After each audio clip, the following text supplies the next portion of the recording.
This is a presentation of Northeast Streaming Sports. You're listening to TGI Sports Talk with your host Keith Angle on Northeast Streaming Sports.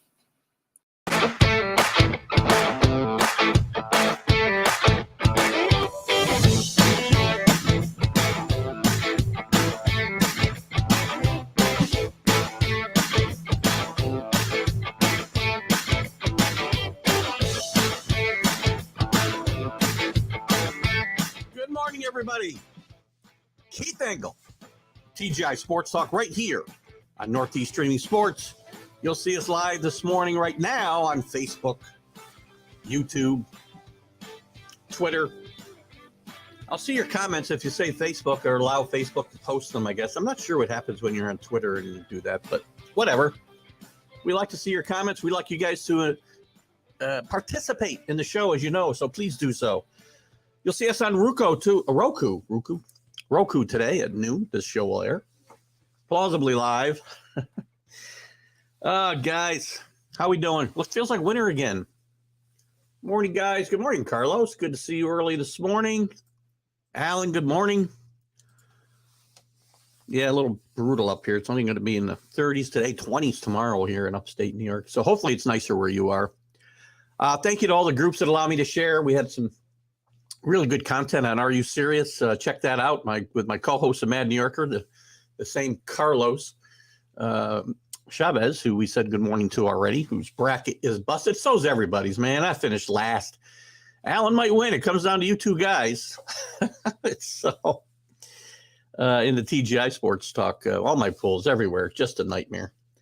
Every opportunity I had to make some money went down the drain yesterday between 6 and 11 o'clock last night. Alan's got some spring weather out in Oklahoma. Good for you. All right, guys, we're going to talk today. And again, thank you to the groups that allow me to share this. I started to say, that's a great response, both to the groups I shared to from TGI Sports Talk, and I split it up. I share some from Northeast Streaming Sports, so we enjoy our affiliation there, obviously. So we had some really good participation this week on the shows. And then there's Roku, of course, and Twitter, and all the other places you can watch it. So get out there and watch that. It was a good show Friday. Good morning, Bill Pulver. Great to see you this morning. Good morning. Oh, Alan's there. Alan's fell third. Good grief. St. Peter's with a great show. We're going to talk about that. We're going to have Jim Biringer on from the Last Word on Hockey first. He's got a hockey game at 10, so he'll be live from his hockey rink. Maybe we'll see him in full hockey regalia this morning. But we'll talk some NCAA. Obviously, St. Peter's, what a great story. Coach K going to the Final Four in his last year. Alan asked me yesterday what I thought was the best story, and we'll get into it when we get to the NCAA, but I think it's a toss-up. And, if St. Peter's were to play Coach K in the Final Four, what a great story that would be. And we've got two regional finals yet to go today. We'll talk a little bit about that. Got to spend time on the NFL. The whole, there's controversy with Deshaun Watson, his first press conference the other day, seemingly a little surprised that he was asked about all the allegations out there against him. Very odd. We'll talk a little bit about Tom Brady. I know nobody wants to talk about Tom Brady. I do. But he's making me not want to talk about him. I don't know what's going on. I don't think this trade to Miami is happening. We'll get into that. We got Baker Mayfield. We got Colin Kaepernick, who's back in the news, can't keep himself out. I got my very strong opinions about that. We'll get into that a little bit. In baseball, we certainly want to talk about that. The COVID mandates being lifted in New York City, and maybe other places to follow. I want to talk about the Aaron Judge situation. I had a little debate. Good morning, Rick Sherlock. Good to see you this morning. We had a little debate, pretty good debate this morning and Friday morning on the Mac and Jack show about Aaron Rodgers. And I've had it with Carlos as well. And we'll get into that a little bit today. We'll talk about the Yankees and Mets a bit. Some of the free agents still available. Not much out there, guys. If teams haven't done stuff now, they're not going to. Ken Gifford, good morning to you. How's it up in the mountain today? You may get some snow tonight. Mark Mancini, by the way, will not be joining us again this week. Again, he had a death in his family here 10 days or so ago, his mother-in-law passed away, and we certainly send our, as I said, our condolences to him and his family, his entire family, and hopefully Mark will be back with us next week. Watson needs to stay away from those. You know, we're going to get into this. I did a vlog on Watson the other day. I don't understand. I know we're going to get into this, and we'll have Carlos on one side of this and me and the other, and maybe my Perth lights on the same side. I don't know. No, I don't know. Kenny and I disagree a little bit on that too. We'll get into it. I think we disagree. I'm not really sure where we sit overall. Cold, already snowing. There you go. Cold up on the mountain for Kenny. Conforto's still out there. That's probably the best player still available. We'll get into that too. I had Conforto on my list. So we'll talk about that. But before that, we certainly want to get in because we haven't had Mr. Jim Biringer. Let me change my. All right. Let's get Mr. Jim Biringer in. Let's see. He's got a big hockey game, so we want to make sure. Good morning, Jim. How are you? Good morning. How are you? You're in your car. I thought we'd see you like warming up on the ice. Yeah, I wasn't too sure about the cell phone reception inside and the Wi-Fi, so I figured I'd do it outside. Well, we appreciate you joining us, and with a big game. Is this a big game that we're talking about here at 10 o'clock today? Just regular season game, just not the big playoffs coming around shortly for me. But you know what? Just a normal Sunday morning regular season hockey game. Did your team make some big moves at the trade deadline, like the Rangers and some other NHL teams, or just kind of stood pat? Stood pat. You know what? We like our makeup of our group here. It's a good squad we got rolling in here, so we didn't want to make too many changes. Oh my gosh, Moses, what do you got here? I'm not sure what to say here. Well, Moses, I'll have to get into that a little bit later. I'm not sure what that's all about, but welcome to the show, Moses. Just want to good see to be back, though, Keith. Good to be back. And Brick Sherlock is happy to have you in the house. He enjoys your podcast, and I know he joined a few times now, and I usually get to watch it later on. You guys do a great job over there. And Kenny says good morning as well. So anyway, let's jump into it. Let's start real quick. I know your power rankings. I kind of asked you today because you hadn't done them this week, so they were not much of a change from the week before. And again, do you see your power rankings? I mean, you had just to touch on it quickly. Calgary was still number one. The big movers, I guess, were Tampa dropping to 7 from 3. The Rangers moved up a bit. Capitals dropped a bit. What do you see? And we'll get into it based on this and how teams have played since this was the 16th since then, and then the changes. You see a big shakeup coming in your power rankings as we go forward? I think Jim froze up on us. All right. Well, Larry Banta, that's who he's saying good morning to. I didn't see you pop in, Larry. Good to see you this morning. There you are. Good morning, Larry. Nice to have you in this morning to our Sunday stream of consciousness where you never know what's going to happen. I think Jim may have wigged out on us a little bit here. We'll continue to talk about. Let me go through his power rankings real quick. Hopefully he'll jump back on. So right now he's got, and again, this will be updated. Hopefully he'll come back. He just popped out. Calgary at 1, Florida at 2, Colorado at 2. Florida had moved up 2 spots from 4. Colorado had dropped a spot. Nothing big. Carolina. So the top 5 is the top 4 is kind of the same, and they've kind of moved around. Penguins were up 3 to 5.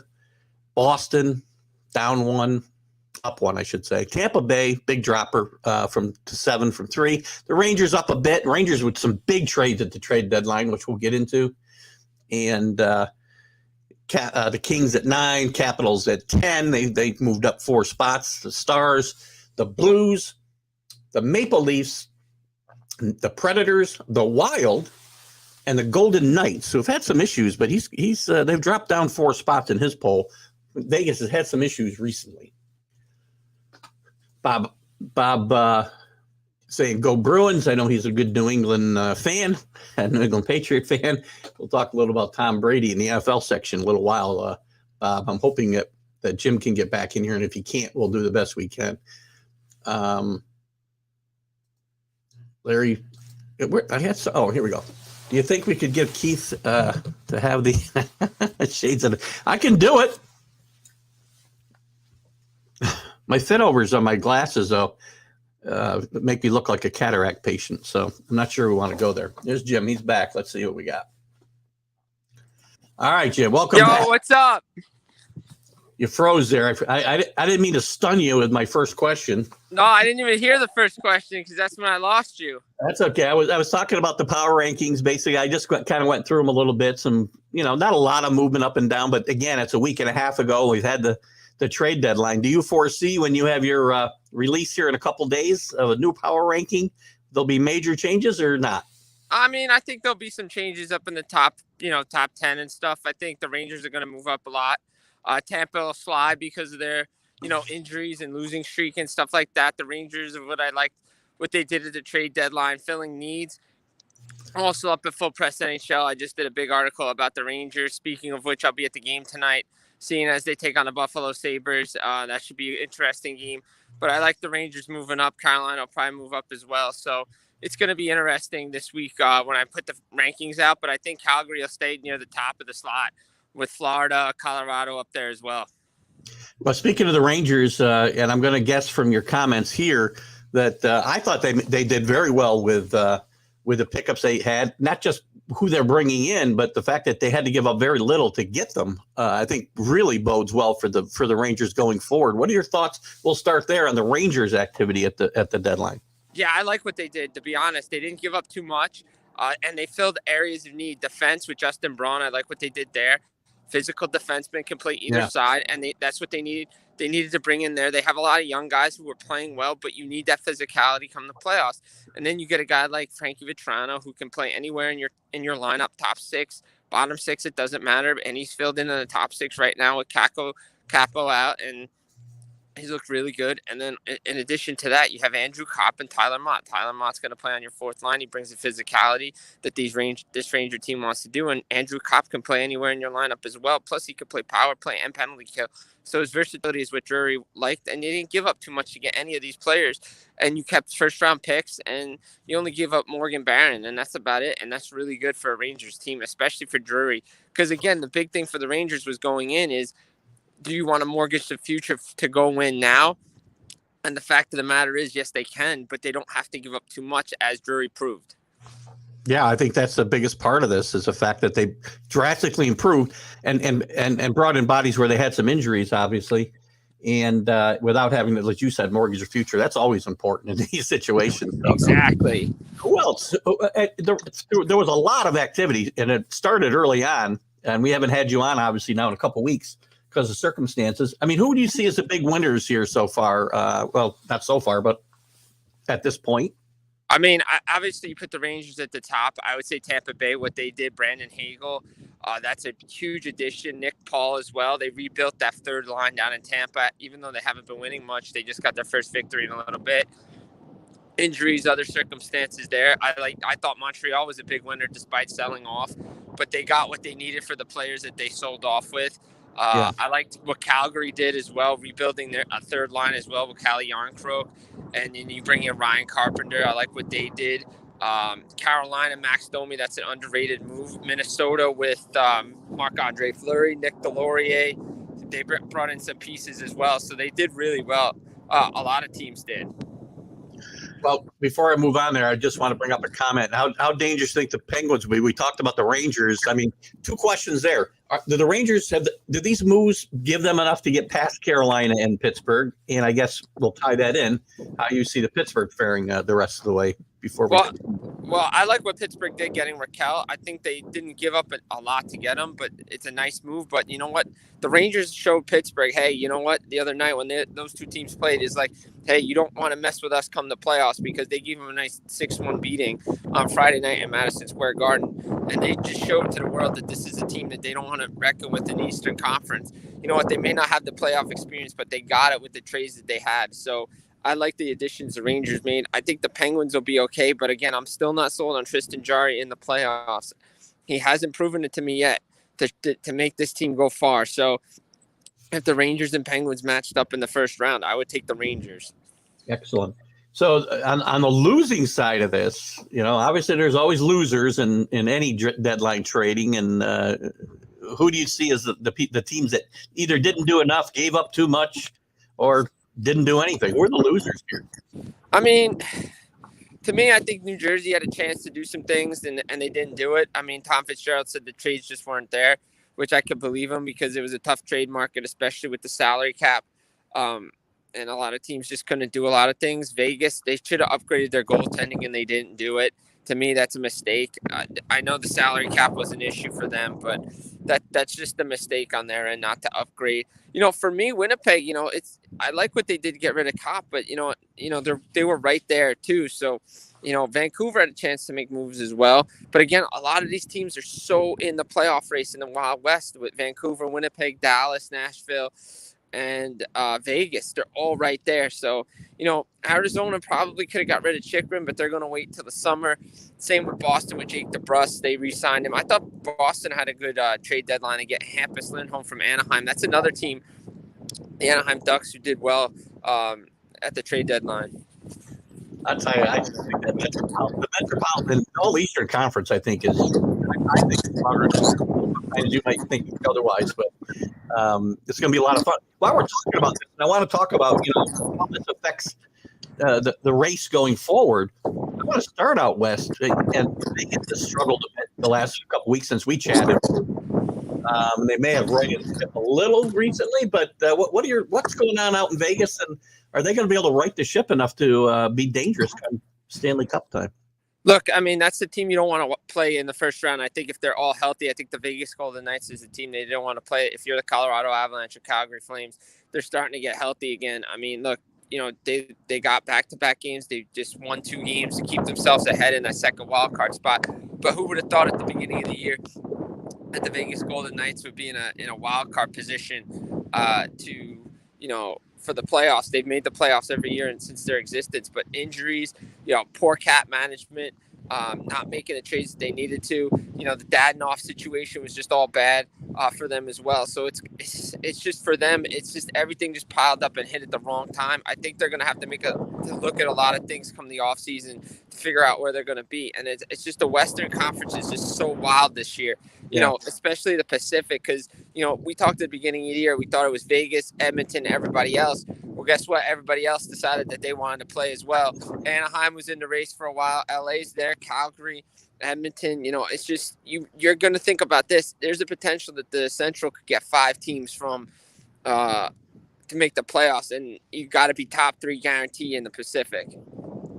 Yeah, and everybody's been inconsistent, really, except Calgary, I would say. They've had their ups and downs, all the other teams, right? So, yeah, I mean, Calgary had their low a little bit, but they've righted the ship under Darryl Sutter. And we would have got like 25 games left. Less than that. Less than that, like about 19, 20 games. That's there you go. it. I went to Perth. I shouldn't be asked to do math at any point in time. Before I move on here, I should put up Kenny's because there was a comment that I should go with your look with you might have been not hearing that when you were go with your look Kenny says I can't pull up. I don't agree either, by the way. Yeah, only certain people can pull off this look. And Billy Pulver, he's a Winnipeg fan. I'm not sure why. Maybe just because that's the Jets and the New York connection with the Jets. I don't know, but yeah, I mean, look, for me, if Winnipeg can continue to get Connor Hellebuck to play the way he's been playing, they're gonna be another team. Dallas is right there too. Joe Pavelski resigned. I mean, it's the Western Conference is where it's at right now. I mean, look, the East is pretty much set. The Islanders don't really have a chance to get there. It's pretty much set. You just figure out the order, who's playing who in the East, but the West is still so wide open after the trade deadline. What are your thoughts about as we're talking about teams going forward? So we've talked about the West. Let's talk a little more about the East. And again, there's going to be just a cat fight for some of those last couple of playoff spots. What do you think will happen as we run out these last 19 or 20 games? I mean, I think probably Florida is probably going to end up with the Atlantic Division title. I could see Tampa making a run at me right now. They're sitting in third, so you never know who's going to play who. I mean, Boston made a nice charge. Maybe they can figure out a way to win the division too. It'd be interesting to see Tampa and Boston match up first round because Tampa seemed to own Boston in the playoffs lately. I'm going to be interested to see what the Metro is, who finishes first. I think Carolina's got that Division One, but for me, I think everybody's set in the East, and it's just going to determine the seedings. And I think, like I said, I think Carolina and Florida are going to finish 1-2 in their or 1-1 in their respective divisions, and then figure it out. Because I think Pittsburgh and the Rangers are going to meet up in the opening round of the playoffs. And the defending champions, I mean, they've struggled recently. What do you foresee their future here? Are they going to be able to put it together and make any kind of run? Yeah, I think so. I mean, don't count them out. I mean, right? McDonough's hurt, and, they've had some issues. But when you have the best goalie in the world in between the pipes, and you have Kucherov and Point and Stamkos and John Cooper as your head coach, anything is possible, really. And I wouldn't count out the champs until they lose in the playoffs, because the champs are the champs for a reason. Is there anybody you see that's solid position right now? Wait, what was that? I didn't get that one. Sorry. Is there anybody that's kind of, on the cusp or in the playoffs right now that you see definitely in trouble going forward, and somebody coming and passing them quickly? I really, in the East, nobody really, but in the West, I could see LA lose their spot a little bit. Maybe, Minnesota, St. Louis, they're battling. I think Colorado's got their Central pretty much locked up, and I think the Flames have the Pacific unless they take a big nosedive.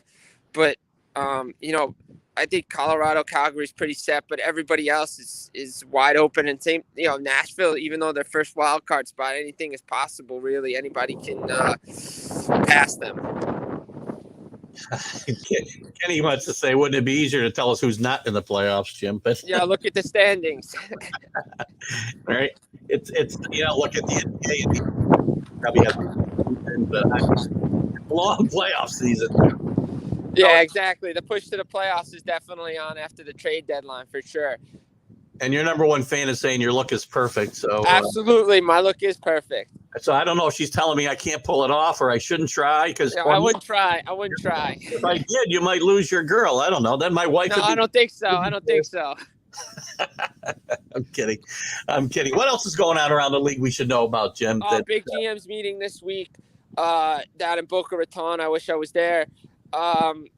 Because it's cold here in the Northeast. It's beautiful down in Florida. But the big topic that GMs are going to propose and bring an idea about having a salary cap in the playoffs because of this whole Dadnoff situation and what happened with Tampa.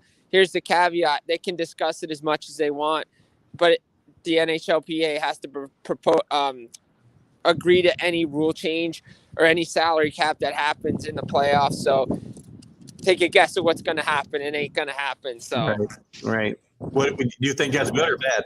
I don't like it. It doesn't make sense. If anything, tweak the salary cap in the regular season to have a luxury tax so the better teams can spend and help out them a little bit more. So, agreed. What else? Anything else that we covered today? We got it all, man. Big GMs meetings, and that's about it. I mean, we took care of the trade deadline, pushed to the playoffs. So, yeah, we took care of everything today. Well, I know you got to go to probably get warmed up, but before you go, I think I'll ask you about the NCAAs and the amazing run of the St. Peter's Peacocks. So I know we're close to you down there, and what's it like around the area right now with this tremendous run? People are going nuts. They're loving it. Shout out Amanda, St. Peter's Graduate School. Also, big shout out to Miami basketball as well. Her undergraduate school in the Elite Eight as well. Pulling for both teams to win today. So the U, give it up. And as well, St. Peter's, people are loving it. We'll see what happens today. They got a tough matchup, North Carolina. But anything is possible in the brackets. We've seen it, March Madness, for a reason. You never know. That's why they play the game. I want to ask you a quick question. Again, I do want to let you go, but on the same topic. So I was on Mac and Jack this morning. We were talking about St. Peter's. Yeah. And Mac's opinion was that, and, Shaheen Holloway's done a tremendous job, and he's been so calm and so collected through this whole thing, just talking about it's just basketball. And after beating Purdue the other night, he was a little bit more amped up and a little more like, take that, all you people who don't believe it, take that. And the players were kind of feeding off that and being much more animated in this victory, which I think is fine. But his change in attitude might hurt St. Peter's today. I don't think so. I mean, I think they're going to come out and they're going to play good basketball and they're going to play their style of basketball and they're just going to be calm and cool and collective on the court. That's what you have to be. In the press conference, you can talk all you want, but just stick to your game, as Herb Brooks used to say in 1980 with the Miracle on Ice game. Just play your game. That's what they did against Purdue, and that's what they're going to have to do today against North Carolina. Hey, there's no reason that they can't beat North Carolina. They've played well recently. They've only lost one game, Carolina, in the last month. Right. But, Exactly. But they've already, St. Peter's is so there's no reason to count them out today. So exactly. What a great story, Duke against St. Peter's in the Final Four. That'd be crazy. Coach K's last Final Four again, and St. Peter's never having been there before. Be a great story. Absolutely. It would be an amazing story. All right. Jim, I'm going to let you get to your warm-ups for hockey. Good luck. I hope you win. Let us know how it goes. Oh, we'll definitely do. And we'll stay on top of these hockey stories as we head towards the Stanley Cup playoffs. Absolutely. You have a good day. Thanks for having me on. Have a good one. Bye-bye. You too. Bye.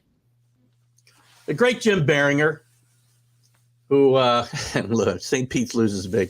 I'm not so I can't say that, Bill. I really can't. They've shown too much. They've shown too much grit. They just played against a team that they didn't have anybody who could match up with the 7'4" kid from Purdue. I can't think of his name off the top of my head. And then they got another big kid, and they just find a way. And again, I've talked about this. We'll move into the NCAA now since we're talking about this. I was going to leave the NCAA till later, but I think we'll get into it now. So half the Final Four is filled. St. Peter's is done. We talked about this, and I've talked about it on the Sports Huddle show on Wednesday nights, which we'll get into this in much more detail.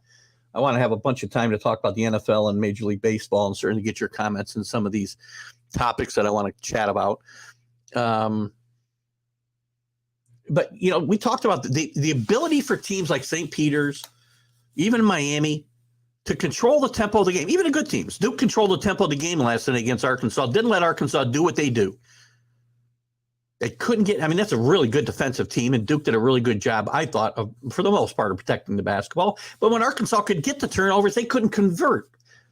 And they were taking jump shots. They were settling for jump shots where they normally were going to the line, and that's what they've done because they don't shoot the ball well at all, as you saw last night. And they were able to control the tempo and keep Arkansas from going to the basket and getting to the foul line. And St. Peter's has done the same kind of thing. They've controlled the tempo of these games. They've hit the big shots. Now, could they get blown out today? Absolutely. Absolutely. Is North Carolina more talented? Absolutely.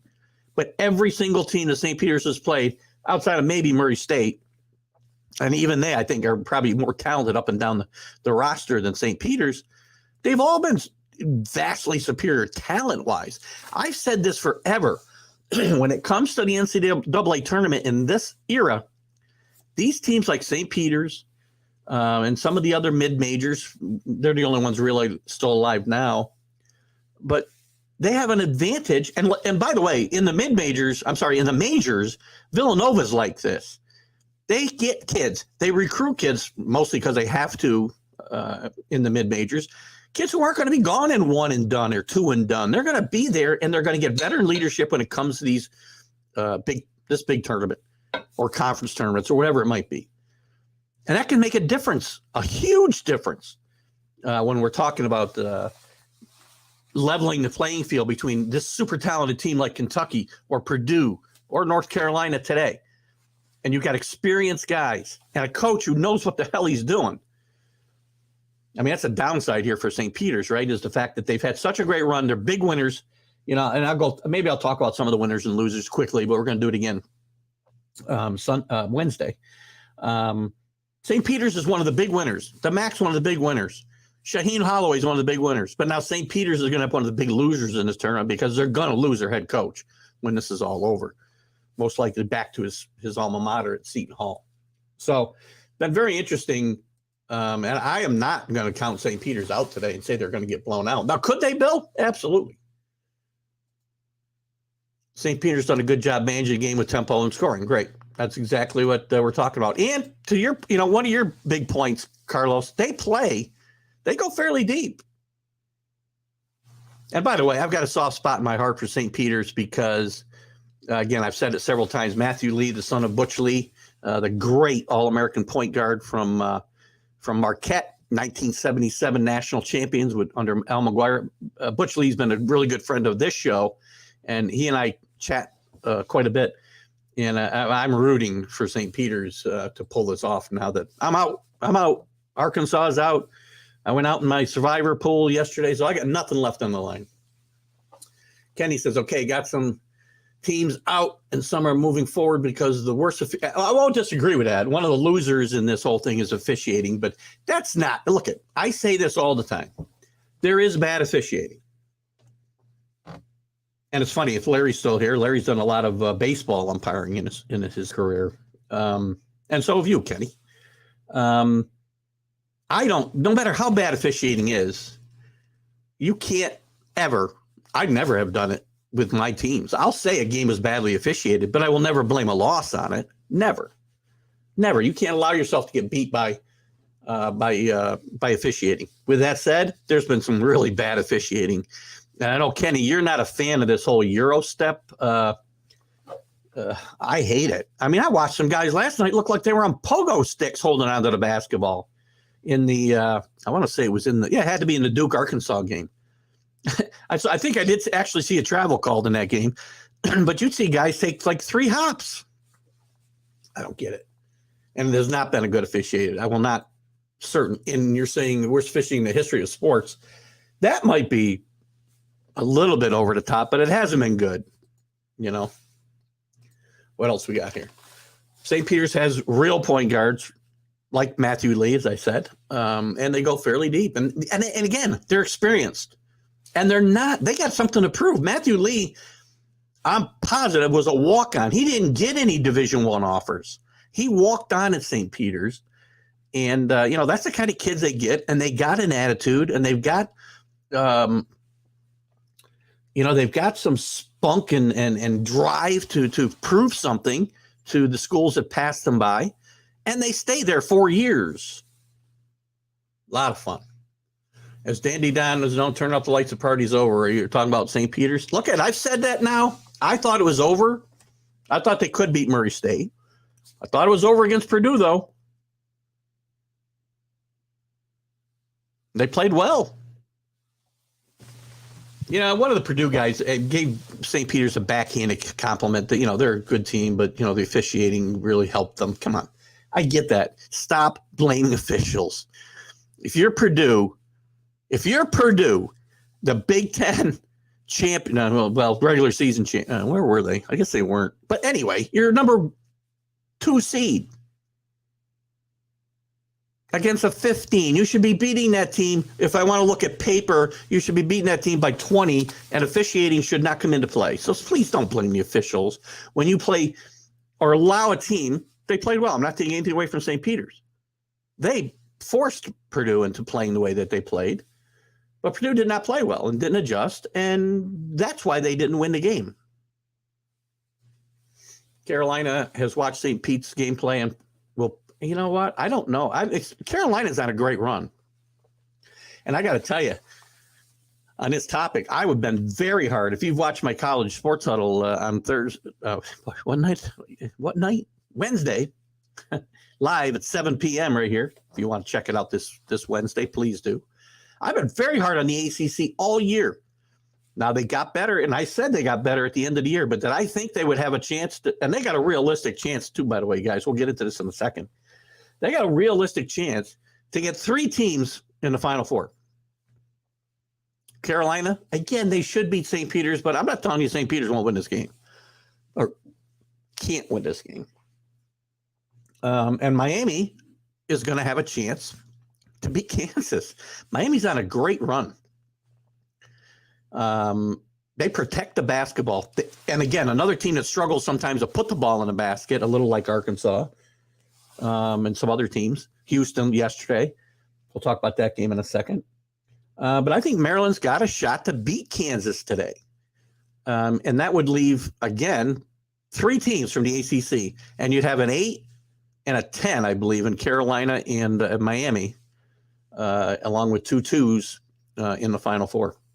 I think it'd be very interesting that happens. And 16 years ago, I keep saying this about Jim Larangara at Miami. 16 years ago, he led a George Mason team to the Final Four. I think they were an 11 seed, which might have been the highest ever to get there, maybe a 12.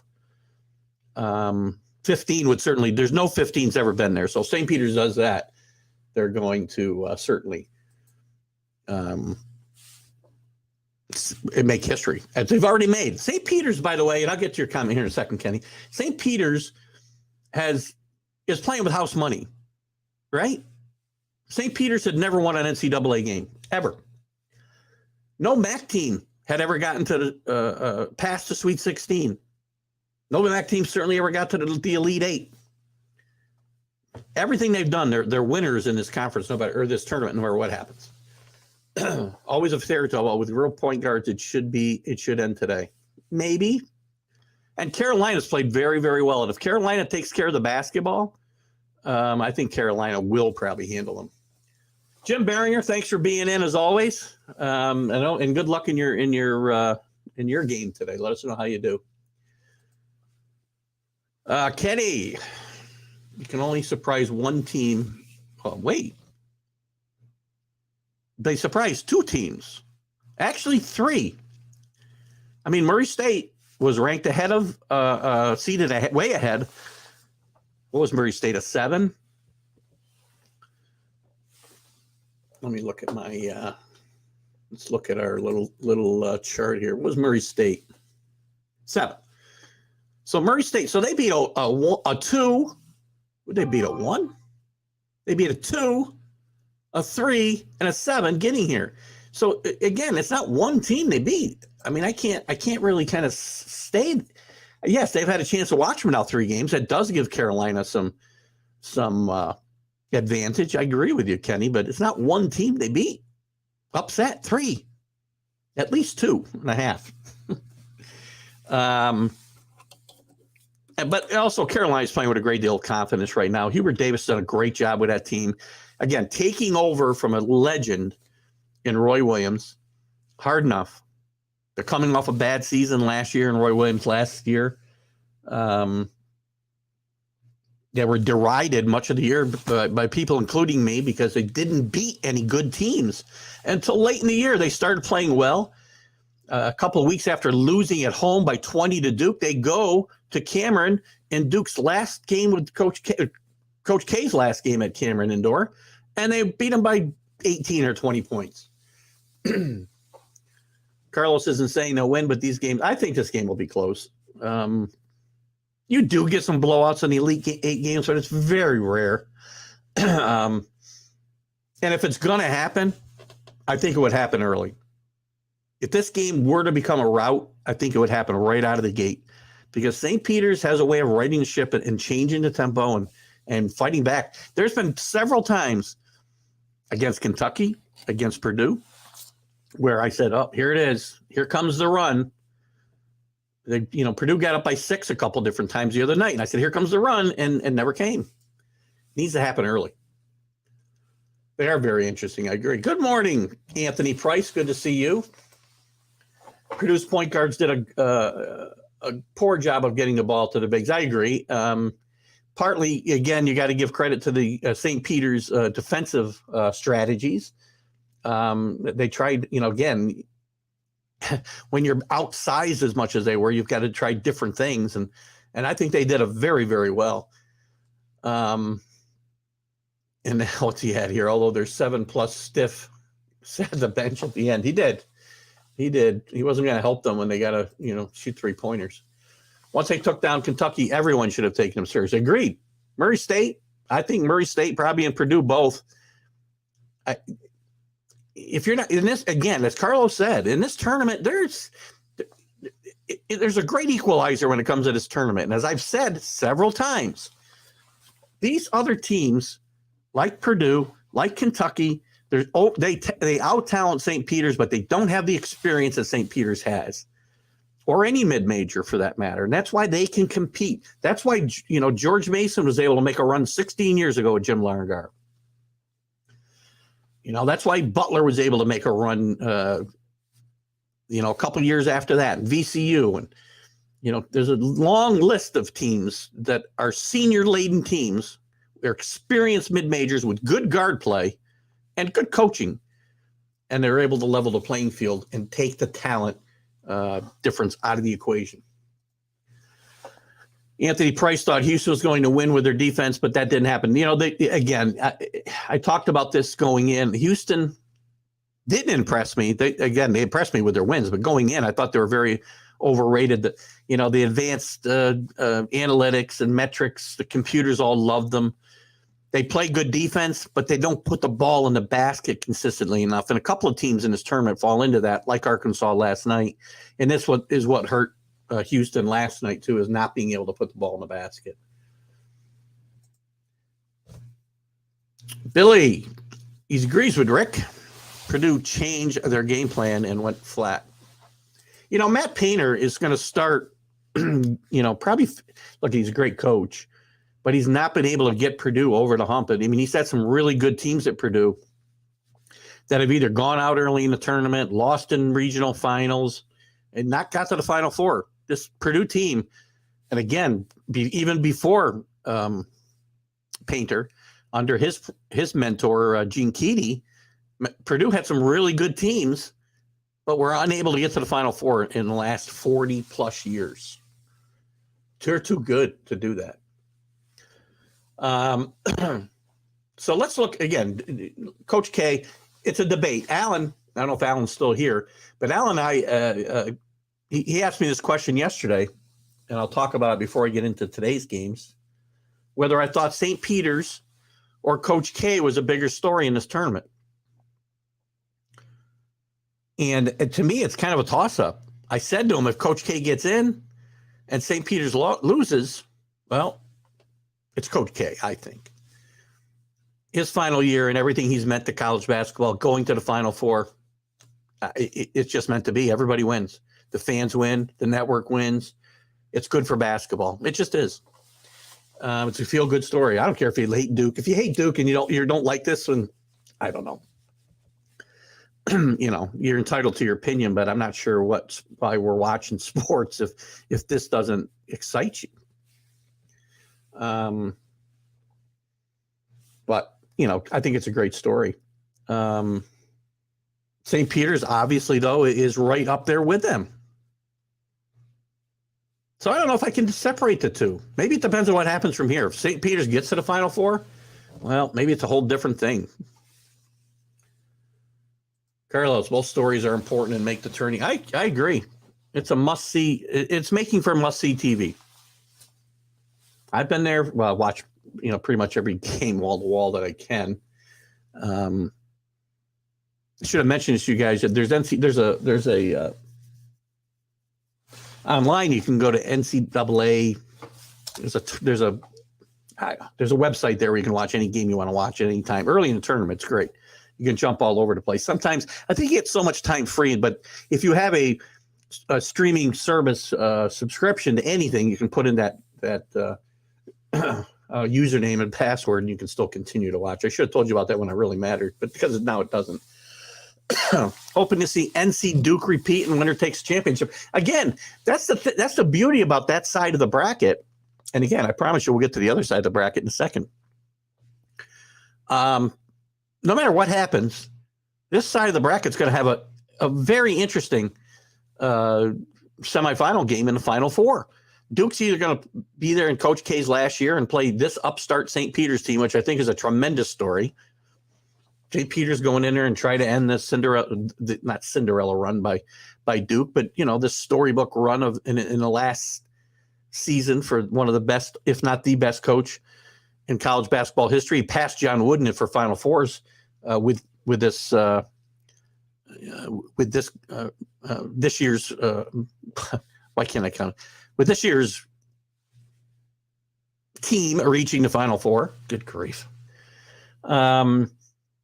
Or if North Carolina gets there, then you've got, again, a storied rivalry for years, and playing each other twice during the regular season and often matching up in the ACC tournament. And then playing in the Final Four, I think for the first time ever. I don't think they've ever matched up in the Final Four. I think they've probably rarely matched up in the NCAA tournament. I think that would be a tremendous story as well. So, everybody, fans and TV, CBS wins no matter what happens in that St. Peter's, North Carolina game today. And so today, on the other side of the bracket, you got Villanova, who's booked their ticket to the Final Four. And again, as I said, Villanova and Jay Wright, Jay Wright is one of the most underrated coaches in the country. Jay Wright builds his team similar to the way mid-majors do. He doesn't go out and get the kids who are going to be one and done. He goes out and gets kids that are going to be, there 3 or 4 years. And then he brings in transfers of kids who have maybe graduated somewhere else and have got 1 year of eligibility left, and he brings them in. So it's great experience. And he's always got great guards. And he's a really tested tournament coach. And those are the elements that go into winning in this tournament. And I think Villanova will be a solid contender to win it all right now. Any of these teams can win. I said early on it was wide open.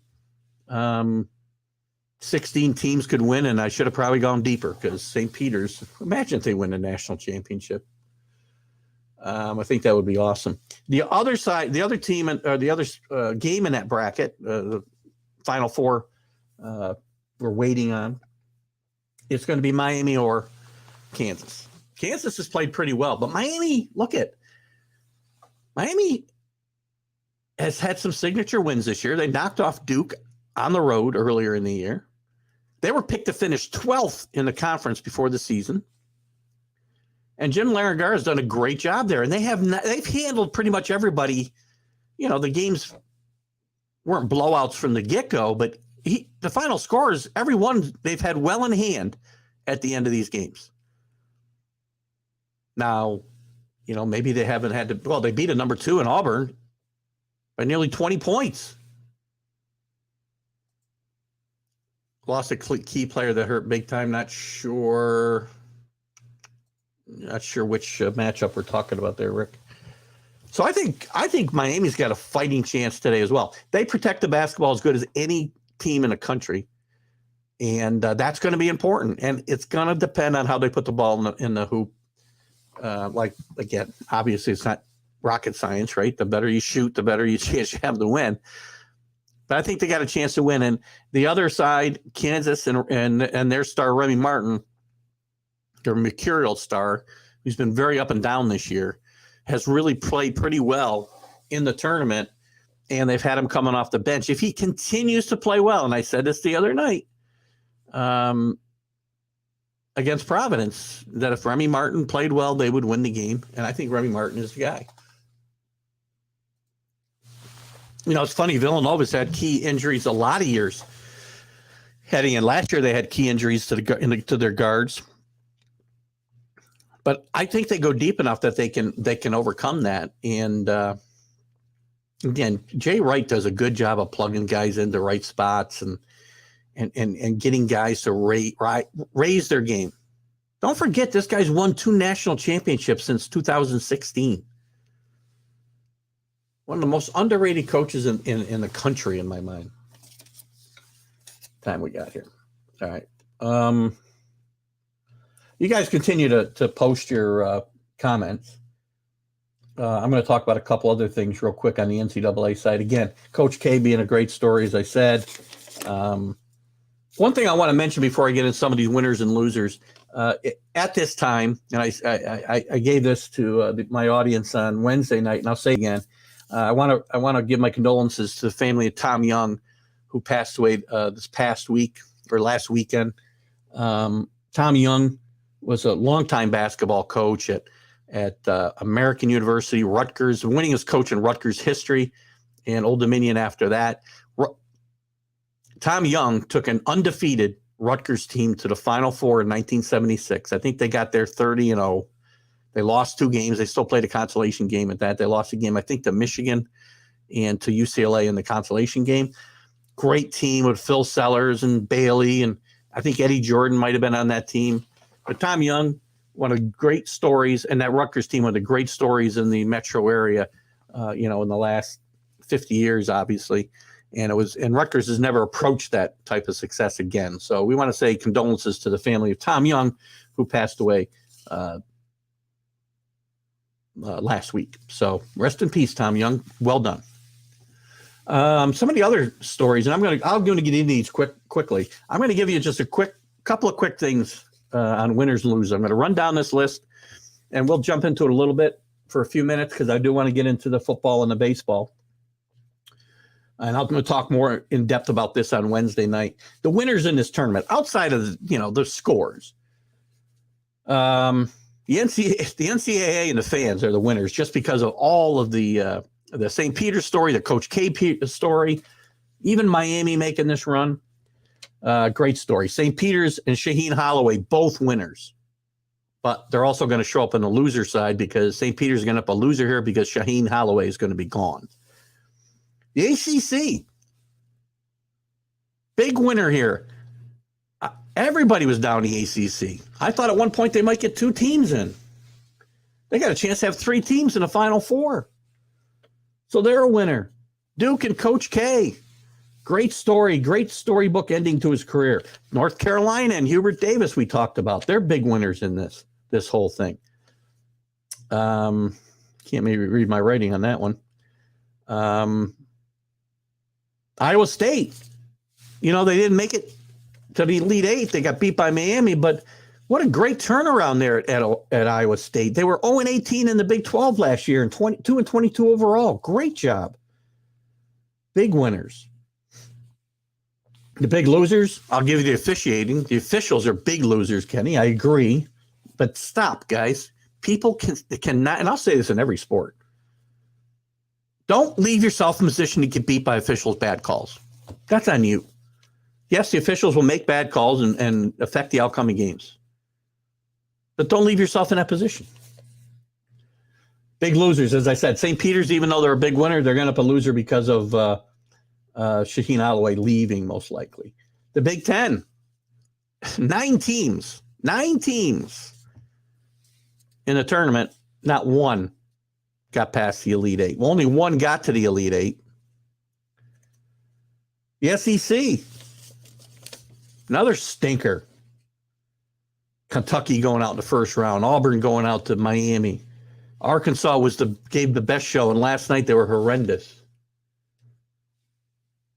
I'll get your comment in a second, Kenny. The officiating, I said, Gonzaga's a loser here in a way. I mean, I guess you can say they're a winner because they've gotten that program to the point where they go out in the Sweet 16. It's a major disappointment. So from that standpoint, maybe they're a winner, but they're a loser here because another highly ranked number 1 seeded team in the tournament, Mark Few, does not get this team to the summit and goes out earlier than expected.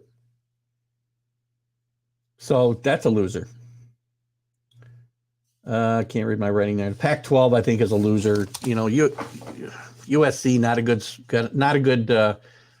not even a good pick to be in the tournament the way they were playing at the end of the year. Arizona getting beat handily by Houston, and then UCLA just getting kind of rolled by Carolina. So they're not a good look for the Pac-12 either. I got one more thing I can't read here, but anyway, those are. Let me see if there's anything else. There's I had some. See if I can find it even. That's not it. That's not it. That's not it. I can get rid of those, so I'll get them out of my way. Oh, I can't find what I was looking for, guys. Oh, Mountain West. There's another one. The Mountain West are huge. That's the one I can't read, by the way. The Mountain West gets 4 teams in a tournament, which is unusual, and they all go out in the first round, I believe.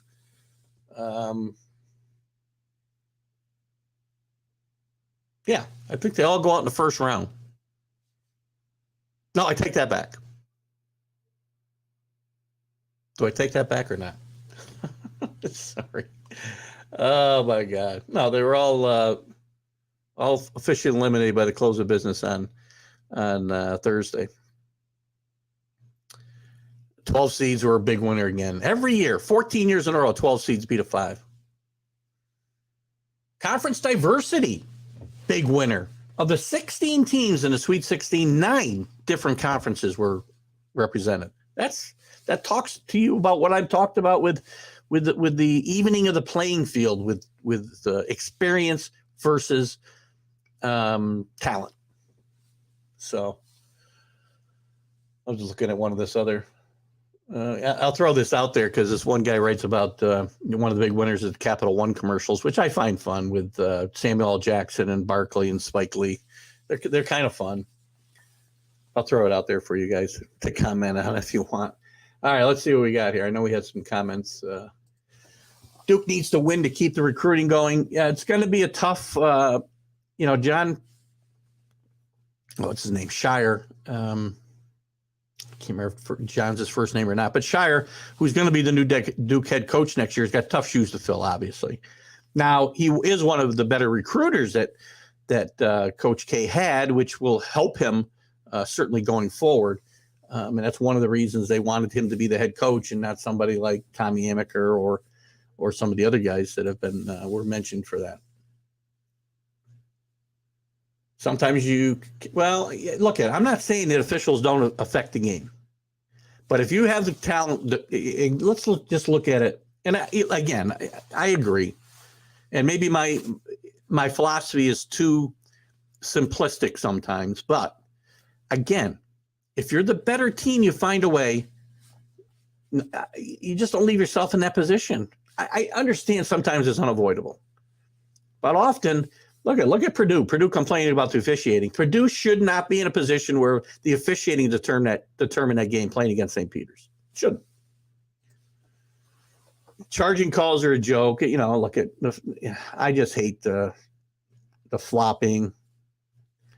Again, that Euro step. I know Kenny's not a big fan of the way that traveling is allowed in certainly pro basketball, but it's certainly gotten to the level of major college basketball as well. This thing they call the Euro step. I mean, like I said earlier, it kind of looks like they're jumping around on pogo sticks out there. I'm just amazed sometimes when a guy has picked up the basketball on one side of the lane and he can up on the other side of the lane and he didn't travel with the basketball. I'm just totally confused. Anyway, that's some of the stuff that I had to talk about. We're going to get more in depth on some of this Wednesday night on the Sports Huddle, and I hope you guys will join me then. We're going to move on right now. You guys got more comments. You can certainly put them up. We'll backtrack to them, but I think we'll move on and move to, where should we move first? Let's go talk about the NFL a little bit. Where do I have them here? Bear with me. I got to spend a lot of time on the NFL, I don't think, because we got baseball coming up. Listen, I'd also talked to Drew. We're going to put together a 2-hour special, by the way, when it comes to the Major League Baseball, which I'll talk about before the show's out. I don't have a date yet. I'm looking for a time we can go live on Roku during the week, probably the week of 4/4, and we'll do a 2-hour in-depth dive like we did last year on Sunday morning. We'll do that, but we'll do a special edition of the show that week. And I'll let you guys know more about that as I can hash out the details. So let's talk about the NFL a little bit. The big news in the NFL right now is again, Deshaun Watson. How Deshaun Watson can get to his press conference the other day and be a little bit dumbfounded. It appeared, and the Cleveland officials too. They don't seem to get it. I mean, what did they think was going to happen when they paraded this guy out there, that they were going to ask, what he thought about his offensive line and his receivers? No. They're going to ask about the still 22 civil suits that are standing out there against this guy. And I talked about this on a show Friday with Carlos, and I talked about it in my vlog Friday. I don't understand why character doesn't matter to these teams. And I had some Browns fans come back to it's very interesting. The Browns fans, some don't care. Some could care less. And some fans do not like the fact that they mortgaged their future for this guy who is not a high character, even a medium character, or an any character type of person. And for him to be kind of, and the team to be, a little flustered, they're getting all these questions. What did you think was going to happen? You know what, too? They know he's getting suspended. It's going to be a matter of how long. The NFL's going to suspend him for violating the player conduct rules. They can make their own ruling. Ben Roethlisberger, I think, settled with the woman he was accused of attacking in a men's room of a bar. But he was still suspended, I think, 6 games. So, I mean, it's got to be at least 6 games. But the Browns have protected Deshaun Watson, and I guess themselves a little bit, in the case that he'll be suspended for a majority or all of this season, which is a distinct possibility, by only paying him $1 million for this coming season, $1 million plus, right? $230 million. I don't think I have it here. I think the total contract was like $230 million. Here it is.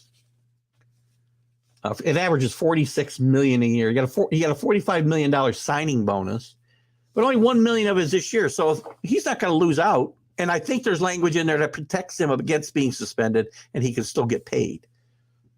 But even if they do suspend him without pay the NFL, he doesn't lose out because he's only being paid $1 million this year. But for this team to put up 3 number 1 draft picks, 1 each in the next 3 years, a number 3 next year, and 2 number 4s, 1 this year and 1 in 24.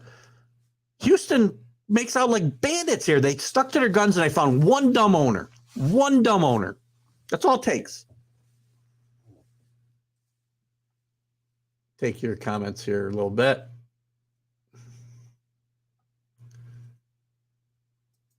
Here's Kenny talking about the step back on shots. I agree. Yeah, that's another one, right? The hops around are just crazy. Billy's out for his margarita therapy. See you in New Orleans. See you, Billy. Have a good night. Listen, I'm gonna jump on this. I'm gonna jump on that in a second. How you feel the NFL might change? I don't know. I don't know what's right in the OT rules. I don't know what's the best way to do this. I think personally, just 2 things can happen. What's wrong with ties? The NFL played with ties for years. Don't care. If you want to protect, if it's all about player safety, I don't know how I got on this. I shouldn't have gone to this topic right now, but I will, Anthony. Then just play ties. The game's over after 4 quarters. So don't put in some silly rules about overtime saying you're protecting players. If you really want to protect players, you're not going to play overtime at all. So if you're going to play overtime, then play until there's a winner. Right? Play a full quarter. That's all. I'm going to go back to Kaepernick, Kenny, because I've got some strong thoughts there. I was going to actually throw him in my vlog this week, but I didn't want to convolute it. He and the Browns probably already know. They probably do. Again, if they don't know something, Rick, then he wouldn't be being paid $1 million this year. Now, don't think he's being hurt because he's getting a $45 million signing bonus. So he's making $46 million this year. And the signing bonus, I don't think the NFL can do anything about. Because, again, the way I understand, there's language written into that to protect the signing bonus. Well, it's just a saying. I get it. There's, several dumb owners with the Packers. And that's yet another story. But in these cases, the Texans and Deshaun Watson needed a perfect storm for them both to be happy. They had to find somebody who would give them what they wanted, and they were very staunch that they were going to hold out for 3 number 1s, which I thought was crazy. And somebody had to be willing to pay him big money. And I think Cleveland was probably the last place that he could go. I'll take $1 million too. Let's move this on. And again, this is and the Colin Kaepernick thing is tied to this a little bit in my mind, right? Colin Kaepernick keeps saying he's been blackballed by the NFL. I have said since it happened, since the whole incident happened, and I've got some very strong opinions on the whole, reasons he was suspended, or, that whole incident. But I'm going to save them because I don't want to get into a political conversation.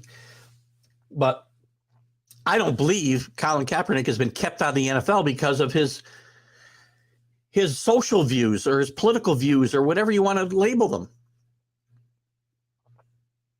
I don't think he's good enough to play. And I think Deshaun Watson proves it. The latest thing to prove it. Colin Kaepernick didn't kill anybody.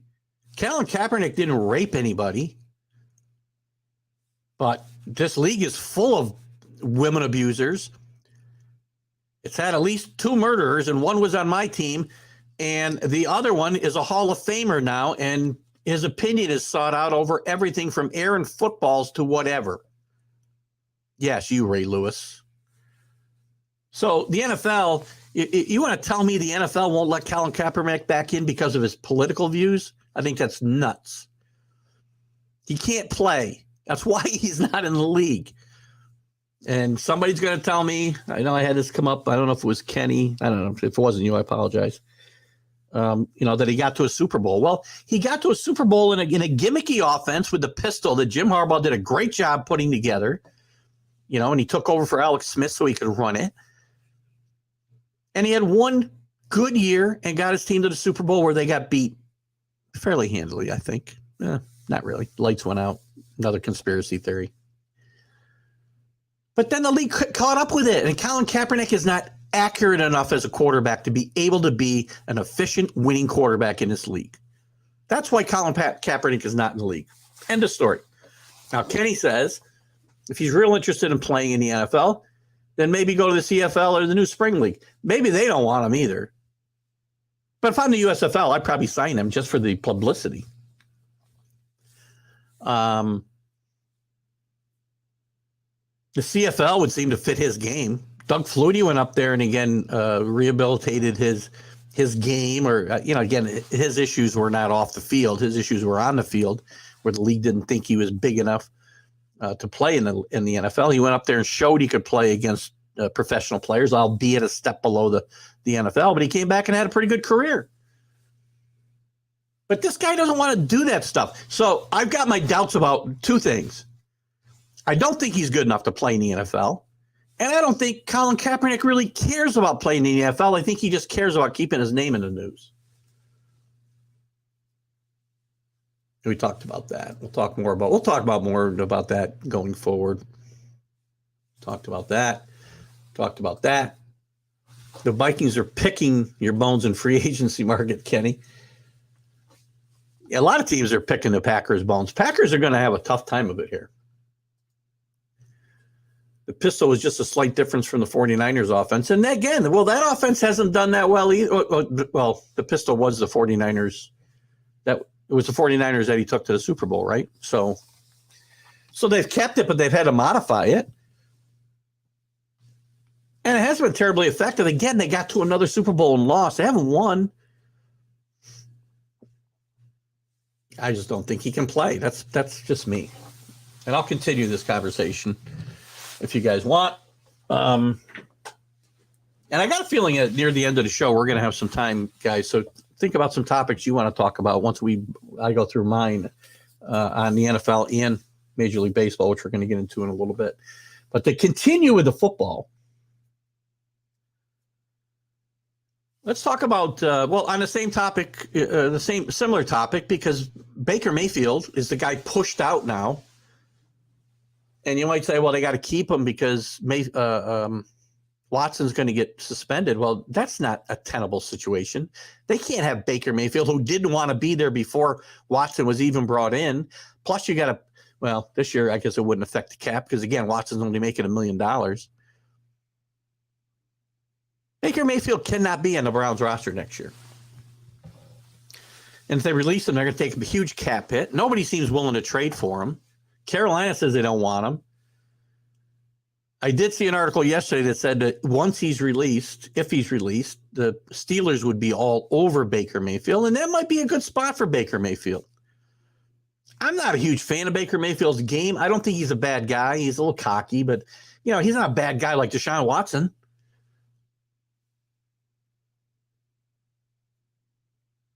So maybe a change of scenery helps Baker Mayfield, but the options are limited now. He wanted to go to the Colts. They picked up Matt Ryan. Carolina said they didn't want him. So he's got Seattle. He's got Pittsburgh, maybe, if those reports are true. I'm just not sure that there's a place for Baker Mayfield right now to play in the NFL. Because I don't know that he wants to end up in Seattle, but I don't know if he has much say over it either. I don't know what his trade situation, trade clause situation might be. So, that's... And by the way, talking about the Colts, I think the Colts made a great move picking up Matty Ice. I think Matty Ice got just enough left in the tank to maybe help the Colts, who have a really good running game, pretty good defense. They need a competent quarterback play, and they can compete for a Super Bowl championship, possibly. Now, they went down this road a couple of years ago with Phillip Rivers, but I don't think Phillip Rivers had nearly as much left in the tank as Matt Ryan has right now. And I think Matt Ryan, this may rejuvenate him and help the Colts a lot. And it shows you that the Falcons are just throwing up their hands. They signed Marcus Mariota, but, I think they just are throwing up their hands, and this is going to be a total rebuild for them. Their team's going to be horrendous this year and maybe next. And maybe they'll draft a quarterback here in this draft, which I'd be shocked if they didn't. Just depends on how high they go. And we'll see. The Iditarod penalized Muser for keeping her dog safe in a snowstorm, which took others' lives. Well, that's an interesting story. Bring that up later. I don't know much about that, the Iditarod race, but maybe I'll check it out. When we get to through our other stuff, Kenny, maybe we can go there, and I'll pull up a story. The other thing in the NFL, Tom Brady, and I don't know. I don't think this is Tom Brady. I think this might be people just talking, conspiracy type people. I don't really know what to make of the Tom Brady supposedly trying to work out a trade to Miami.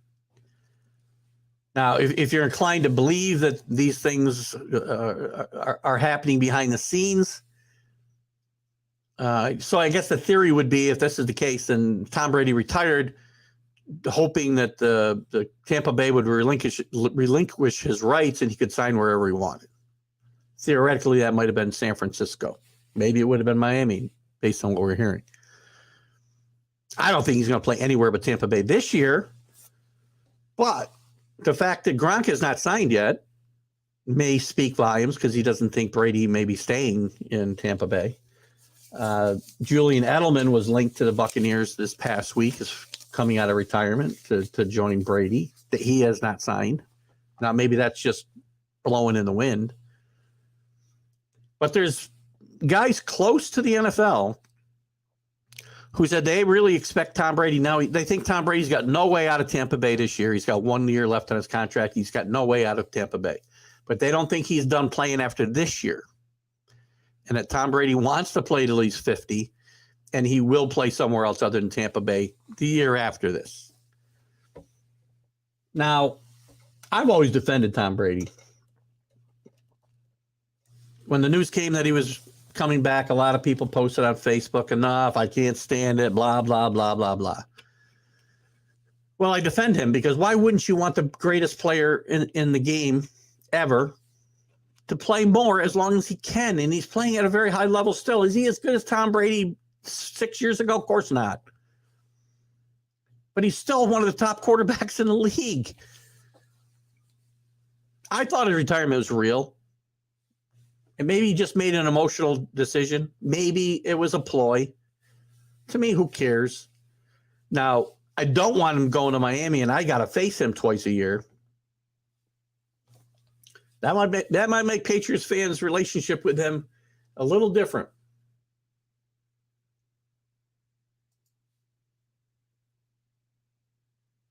Drew's the man.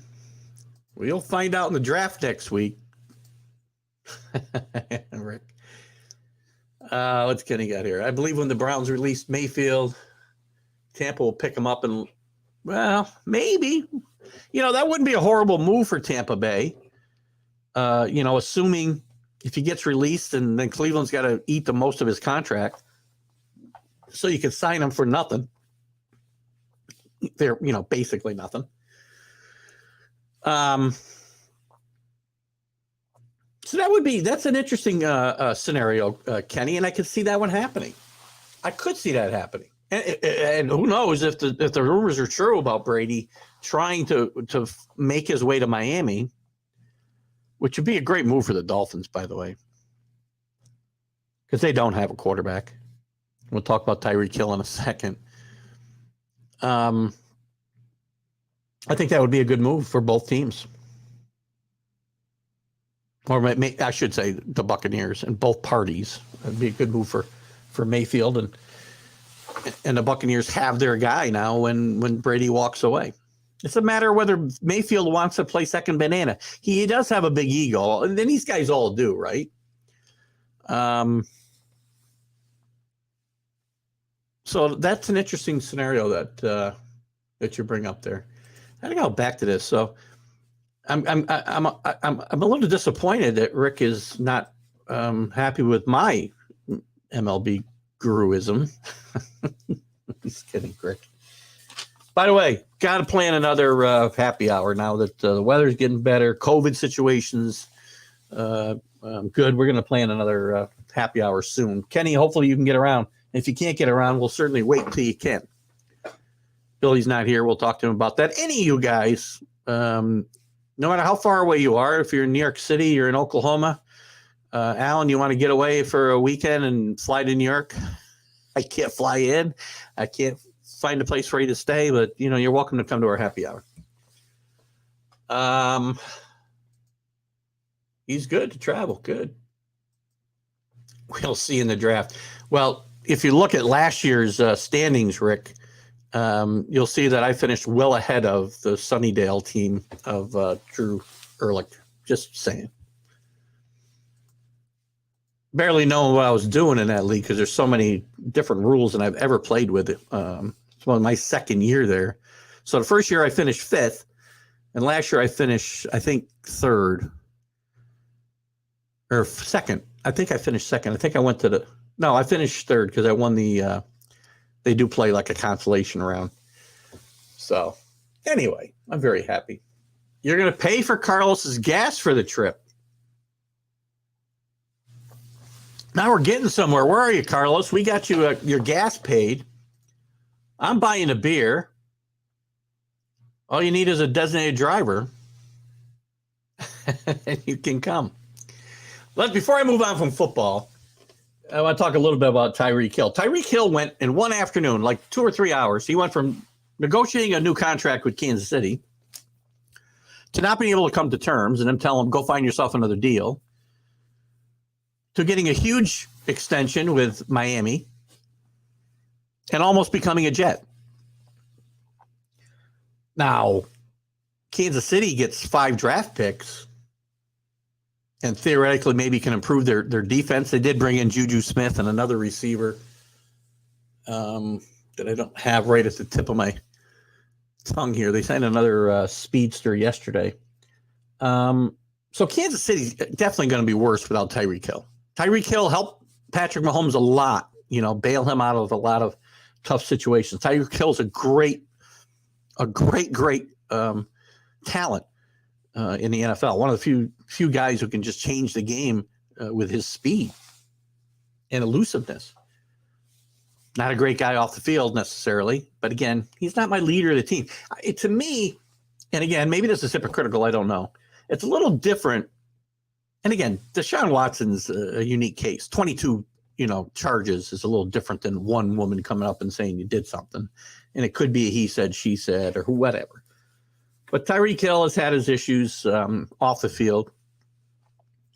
We don't have to get into them a lot. But to me, if you got one instance and you're not the lead, if you're a wide receiver line, I might look the other way. I mean, character still matters. I don't want a bunch of bad character guys on the team, but not my quarterback. Oh.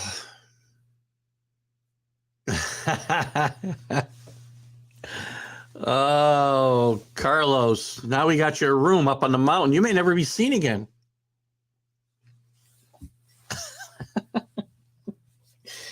Back to Tyreek Hill. I don't think Tyreek Hill comes out of this very good either, because Tyreek Hill, as great a player as he is, also benefits from having one of the greatest quarterbacks playing today in Patrick Mahomes, and more accurate guys than Patrick Mahomes, who can throw the ball from a gazillion angles on the run, in the pocket, to Tua, who is not accurate and hasn't improved his game in my mind in the 3 years he's been in the league now. 2 years he's been in the league, I guess. This will be his third year. I just don't think he's not going to be able to get Hill the ball in the places that he can be as dangerous as he was in Kansas City.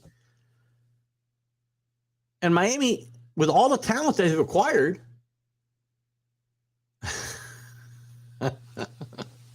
sorry, I got to put these comments up. With all the talent they've acquired, they're still a quarterback away from being able to seriously challenge in the East. And the East is going to be very good if they do. If this Tom Brady thing is true, the Dolphins might be the favorites in that division. So Kenny gives a laugh to, I said we may never see him again. And then Rick wants to see if he's ever seen Deliverance. And I think Carlos must not be with us here. Very funny stuff. That's the thing about Perth guys. We're funny. Damn it. So anyway, going to be very interesting with the Tyreek Hill situation to see again. I think Miami needs a quarterback. I do think they're committed to Tua because they chose Tua over Brian Flores. So stupid move probably, but we'll see. Any other news? I don't really have that much else to chat about on the NFL. There'll be more to talk about in the weeks to come as we get closer to the draft, off-season OTAs, all that good stories. Good morning, Dave. Guyette, you're just in time for the baseball chatter. And we'll be talking about one Aaron Boone here very soon. Let me get to my baseball stuff. Where are we? Baseball, what to look for as opening day approaches. There's still some teams with work to do. There's still some free agents out there. Really, the only ones of really Michael Conforto might be the only guy of any significance that I can see that would help a team. There's some guys out there like Kyle Seager and whatnot that have retired, I believe, since they became free agents. But Michael Conforto could help some teams. He might help the Yankees. I'm not confident the Yankees, as they're presently constituted, are really in a position to contend in the East. Red Sox are better. The Blue Jays are better. Tampa Bay's Tampa Bay. They always find ways to win or compete. But the Yankees, there's still issues in the outfield. We're going to go out there and rely on Aaron Hicks. There's issues in the back end of the rotation, potentially. Catcher. They did improve defensively by picking up the guy's name I'll never be able to say. Vent. He's a good defensive catcher, and he's going to split the duties most likely with Higgy. And that's an improvement over Carlos. Carlos. I was going to say Carlos Sanchez. It's not his name. He's going to be an improvement over Sanchez because they're better defensively than Sanchez, and Sanchez was just never going to reach his potential here in New York. I don't care. I hope he becomes a star in Minnesota. The Yankees held on him way too long just because they were afraid of what he would do somewhere else. But there's still work to do here. I mean, are we happy with an outfield of Gallo, Hicks, Judge, and Stanton, and one of them being a DH? Well, look at DJ's going to have to DH some. He's going to move around the infield, which he'll play a lot because people talk about Judge's ability to stay on the field. Josh Donaldson can't stay on the field either, and he's much older than Judge. And by the way, they're paying him more money. But we're going to get into Judge here in a second. I didn't mention Mickey. If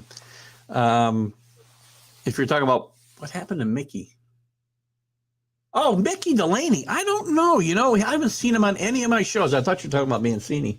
And I did talk about Mark Mancini not joining us again this week. He's with a death in the family. His mother-in-law here a little over a week ago.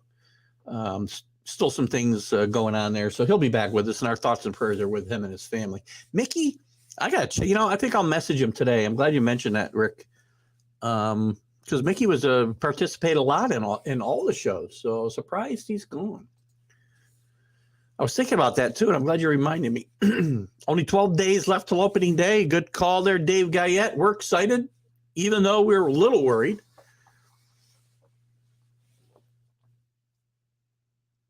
Greatest. This is a good one. I told Kenny we get into this stuff. We'll do it, and we'll come back to this. Actually, we'll do it right now. Kenny, let's do the top 5 center fielders of all time. Top 5. In order. And you guys can, we don't have to talk about it now. We'll talk about it when we get through at the end of the baseball stuff. That's a good one, Kenny, and we'll use it at the end of the show, okay? Top 5 center fielders of all time. I told this, and Kenny, I'm glad you brought this up because I do want to kind of incorporate this in here. We'll start doing, a list maybe every week. We'll do something in sports. Opening day for fishing. I don't know what this one's about, but that's good. We're happy about that. I still got to figure out what this post was about. Maybe I don't want to know. I'm going to read this real quick before we move on. Hello, everyone. I want to give a testimony. Yeah, it's got to be some kind of spam. I thought Moses was a real guy, but when I looked at that comment that I put up real quickly, it's some kind of spam. So is this one from Bayan. Anyway, if you're real, Bayan, thanks for stopping, but I don't understand the comment. Let's go back to the Yankees. And I want to talk about Correa a little bit. I mean, the Yankees, look at the Yankees could have brought in Carlos Correa for what he signed for the with the Twins. He signed a 3-year contract, which basically is a 1-year contract because he can opt out every year. He's going to be a free agent most likely again on the market next year. The Yankees think the kids are maybe a year away. Maybe they'll come up this year, Volpe or Peraza. And I still think they could be the double play combination of the future, although one could get traded to help with the center field and the pitching situation. But I'm not sure why the Yankees didn't. If that was the case, the Yankees might better have brought Carlos Correa in here for a year. He didn't sign a huge contract like Trevor Story did with the Red Sox. He signed what basically is a 1-year deal.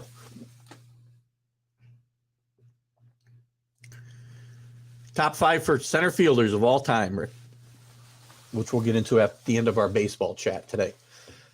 So anyway, I'm a little confused with that whole move. The Twins probably make out. Twins have done some pretty good housekeeping, changing, getting Sanchez. If Sanchez can make any kind of comeback, he'll make it outside of New York. Maybe being outside of the pressure of this marketplace, he can do better. I think Urshela is a good player, and I think they'll be happy with him in Minnesota. And now they got Correa to play shortstop, and they got some other decent kids there.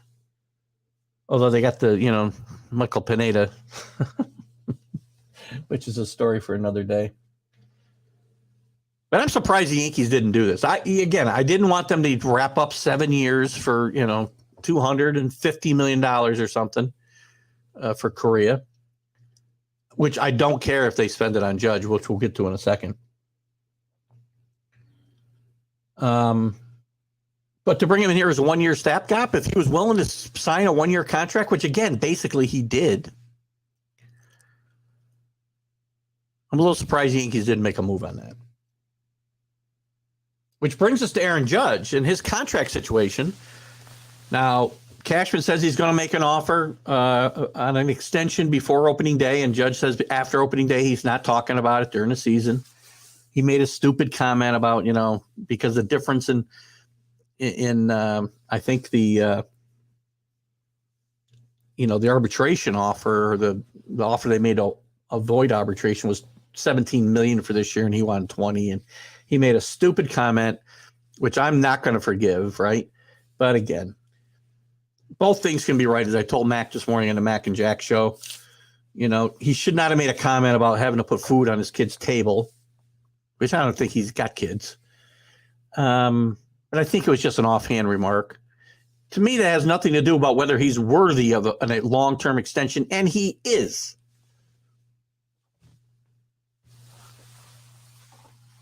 Wow. Look at Kenny's list for center fielder. Make sure I go back far enough.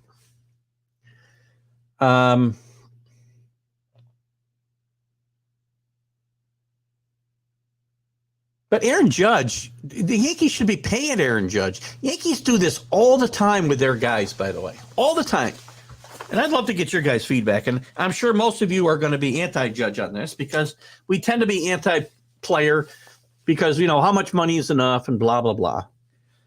But when the team you're playing for consistently gives big contracts to guys that are not Yankees, did not come up through the farm system, didn't pay their dues, and the Yankees have done this for decades, going back to the 70s and 80s, especially under George Steinbrenner. They let Andy Pettitte walk so they could sign, somebody else and pay him more money because they wouldn't pay Andy what he was worth. They told Derek Jeter to go find a better offer. You bring in Stanton and A-Rod on huge historic contracts. Mercenaries. No loyalty. That guy wants to show loyalty. He just wants to be rewarded for being a good soldier and being the face of the franchise. And the Yankees are going to balk and let him walk. That is the stupidest thing the Yankees could do. Now, if you want to tell me Aaron Judge doesn't stay healthy, Aaron Judge has had some injury issues, but I'll tell you this.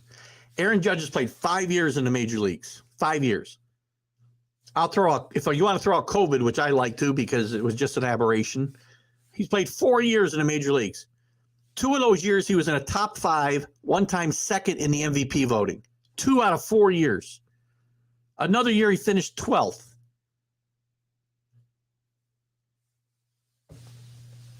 In 4 years, you don't think that's you don't think that's a guy to build your team around? He showed last year he can play a full season.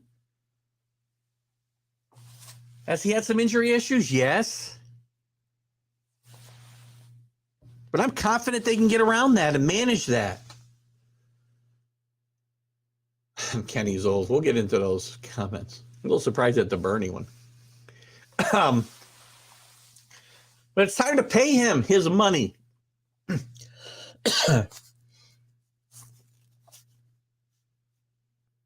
So if you guys have any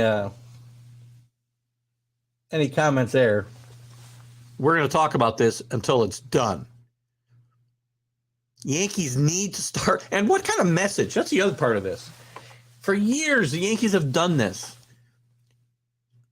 They pay the kids, but then they don't give them that contract when it's their turn to get paid. They don't pay them, but they'll pay somebody else. You could tell me nobody's worth the money, but you can't tell me Aaron Judge isn't worth the money, but then we give it to somebody else.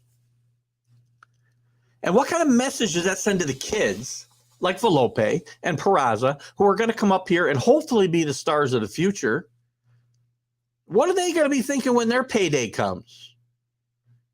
And the Yankees didn't take care of Aaron Judge. Bad.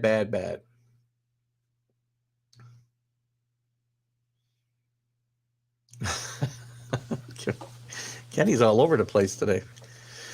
So anyway, that's my thoughts on the Yankees right now.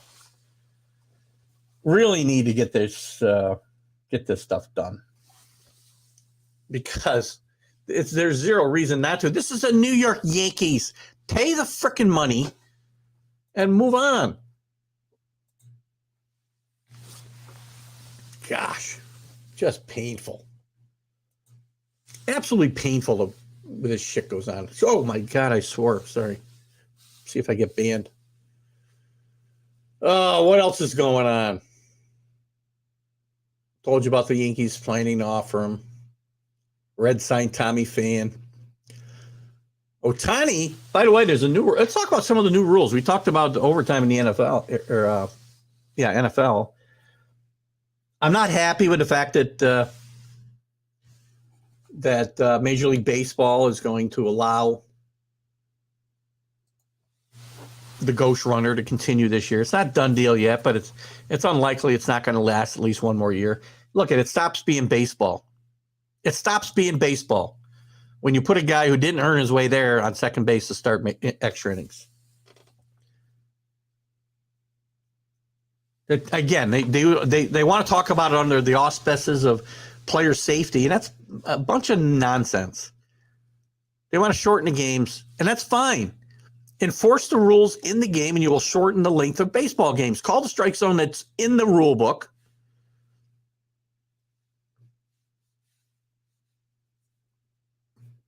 Insist guys don't get out of the batter's box. Insist guys get the ball back and pitch. Go watch a game from the 70s. I've said this a bunch of times. I do this a lot late at night when I can't sleep. I'll Google a game from the 70s or 60s, and you watch a guy get the ball, and he's in his windup in about 10 seconds. And games were consistently 2 hours or less. Hour and a half.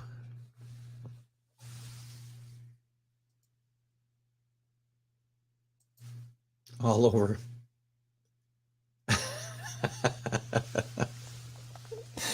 Oh, Kenny, you're the best.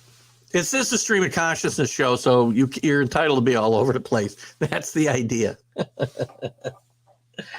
Oh, gosh. So, again, I'm not a big fan of this ghost runner. The expanded rosters, for the early in the season, I'm fine with. Because, again, you're going to see some injuries because of shortened spring training, and guys are not going to be in shape to play. Now, what I'm not happy about is the expanded playoffs. I mean, 12 teams? 12 teams are going to make the playoffs. It's getting to be, Kenny made a comment earlier about the NHL, and I talked about the NBA. Too many teams make the playoffs. Now you're going to add more. Now you're going to give teams the two best division winners first-round byes. And I think the first round will be 2 out of 3 games, but still, that's not 3 days. They're going to be off nearly a week. How does that benefit teams that maybe are playing very well down the stretch and won their divisions? I mean, I understand they get some guys healthy and they can line up their pitching, but I don't think historically having a bunch of days off and sitting around waiting to play another series is really that beneficial when your body is used to playing and your mind is used to playing every day. So I don't know if this is a great thing. Strike zone is a personal thing. I was a pitcher's friend. Well, you know what? I think more guys should be pitcher's friends. The strike zone has become, again, I get it, Kenny. It depends on, it's never going to be, and I don't want to see, and I'd love your opinion on this, Kenny, as a former umpire. Who wants computers or calling strikes and balls and strikes? I don't. So if guys have a little bit of a, whatever, if they're consistent in their strike zone, that's all that really matters. And be a pitcher's friend. I'm okay with umpires who are pitcher's friends. Make the batters swing the bat. I mean, every rule change, I've talked about this 100 times, every rule change in Major League Baseball since 1968 has favored the hitters. We changed the strike zone. We lowered the mound. We went to DHs, which we have universal DH, which I'm all right with. It was only inevitable. Smaller ballparks, harder baseballs, whatever you want to call the livelier baseballs. It's going to be fun watching Casper float around the bases. You may see that a lot anyway, Kenny. I'm not sure what you're seeing. Oh, God, anyway. And don't even get me going on the rules that'll start next year. The pitch clock, fine, whatever. I mean, if that's what you got to do to speed up the game, I'm all right with that. Because I said pitchers need to get the ball and throw it. So, fine. You want to put pitch clock in, that's fine. But to eliminate the shift, stupid. You put in rules to change the way the game is played when all you need to do is teach guys how to play the game correctly. Say it week after week.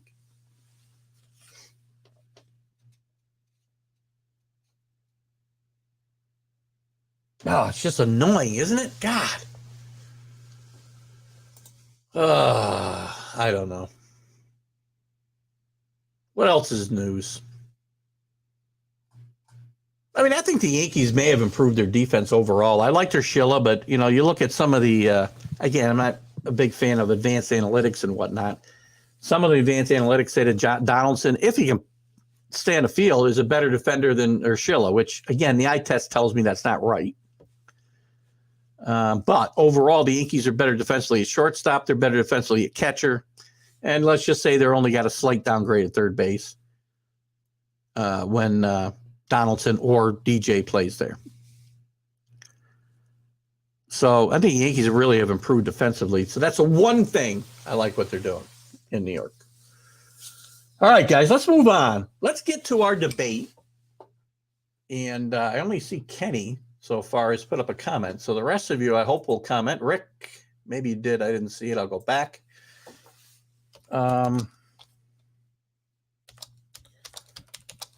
I've got three names on my list right now. Top center fielders of all time. Can I put a banner up quick for this? Bear with me. You guys put your comments back up. Anybody who hasn't commented, please do. All right, let me, all right, I'm going to change this one. Hold on a second. Nope. Hold on. Top center fielders of all time in Major League Baseball. Rank them 1 through 5. Top 5 center fielders of all time. This will be our conversation for the next 20 minutes. Well, 18 minutes. I'll give you my list right now. Number 1, I'm with Kenny. Willie Mays. Greatest living ball player. Willie could do it all. You talk about 5-tool. I think the name was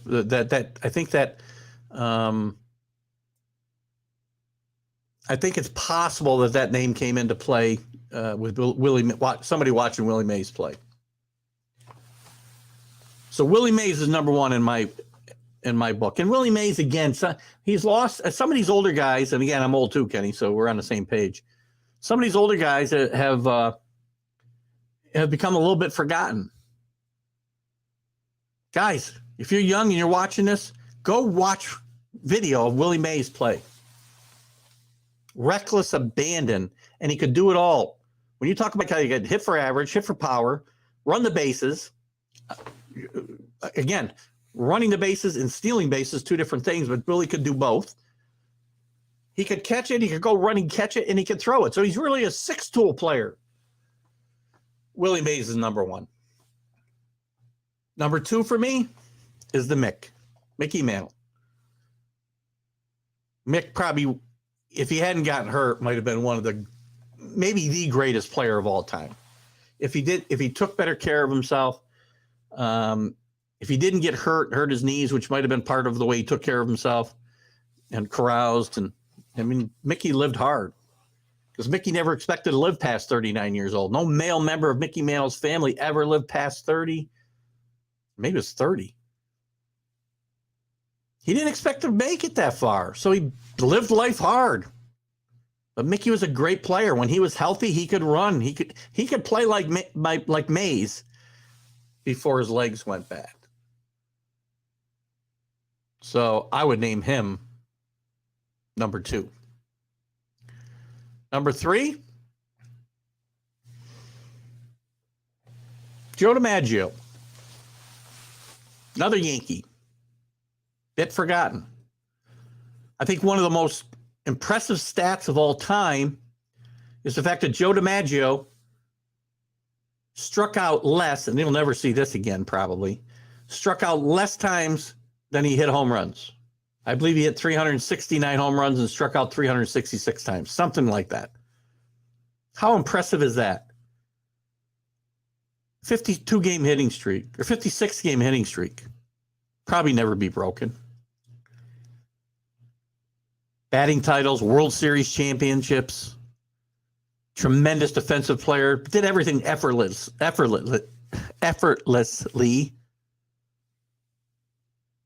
I'll put Joe DiMaggio number 3.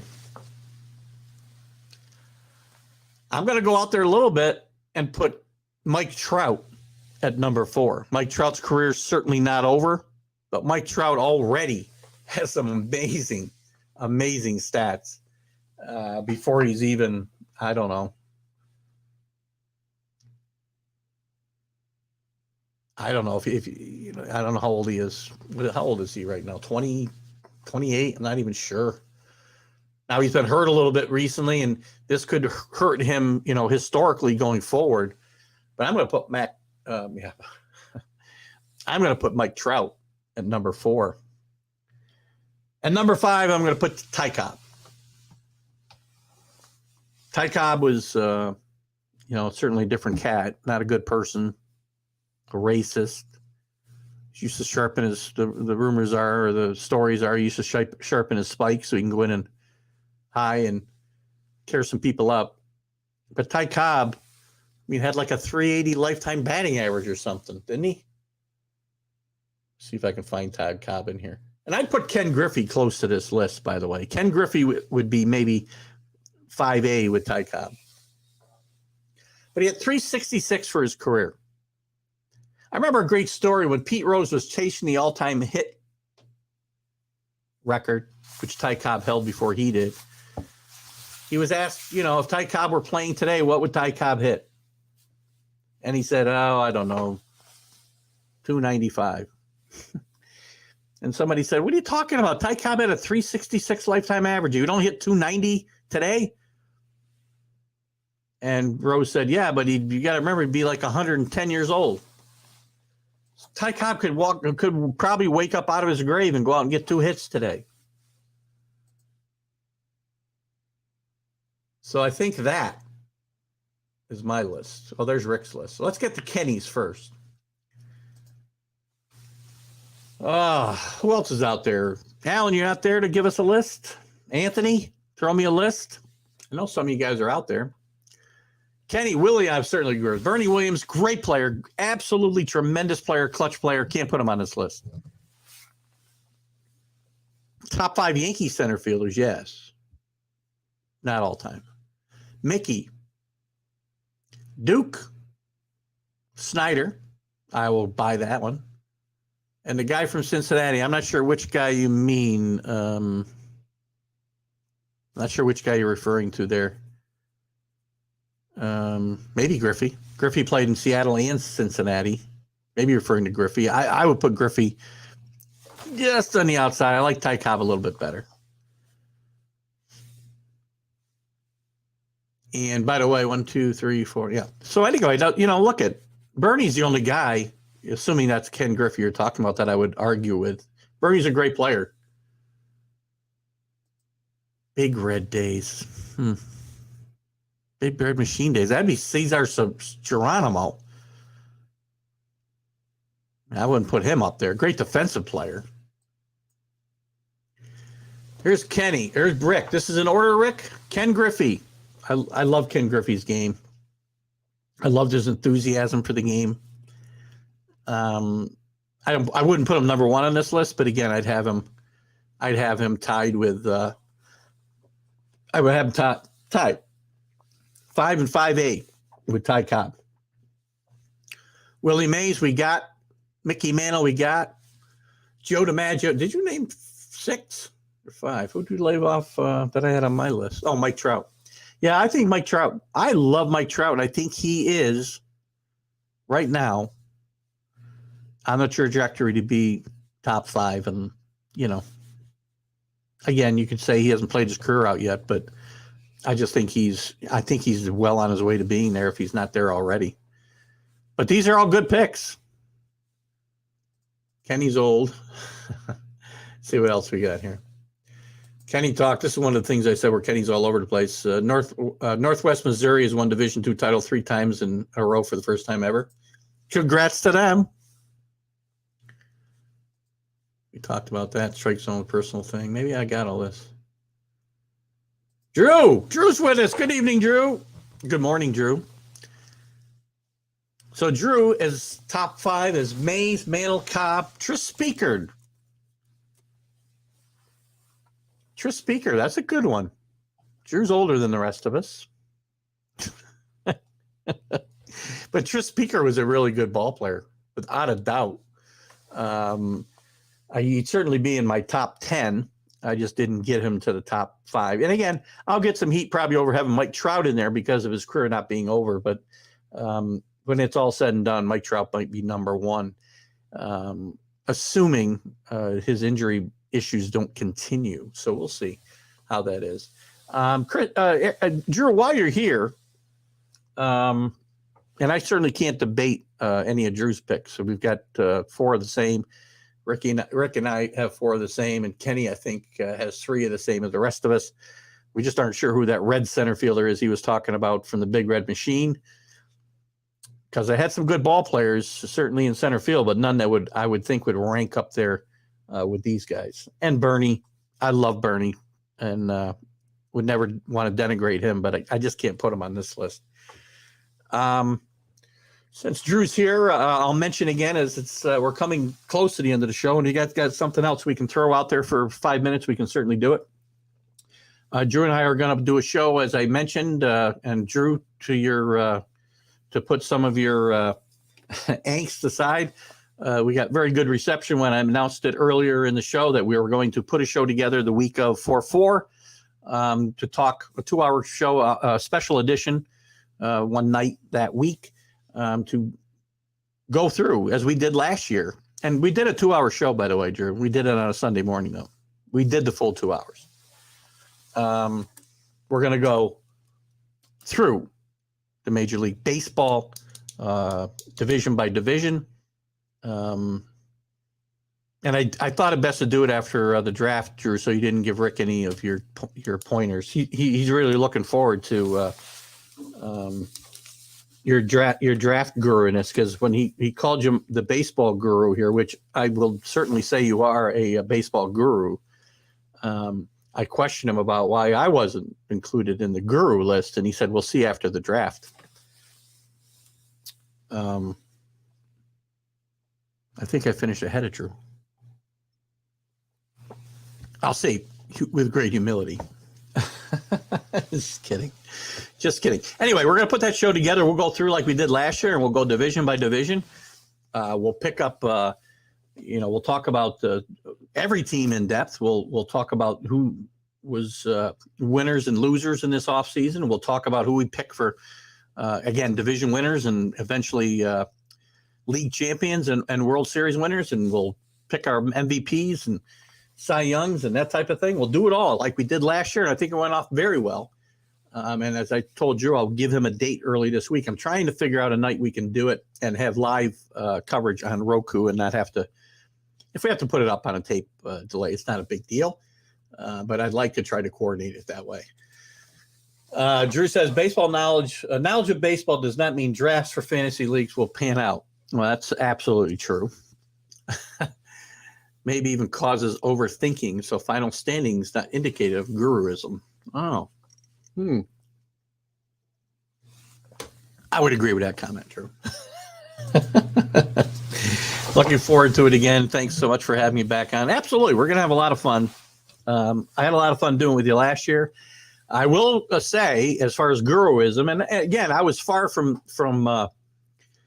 hitting every pick that we made, but I believe, pick the Atlanta Braves to win the World Series.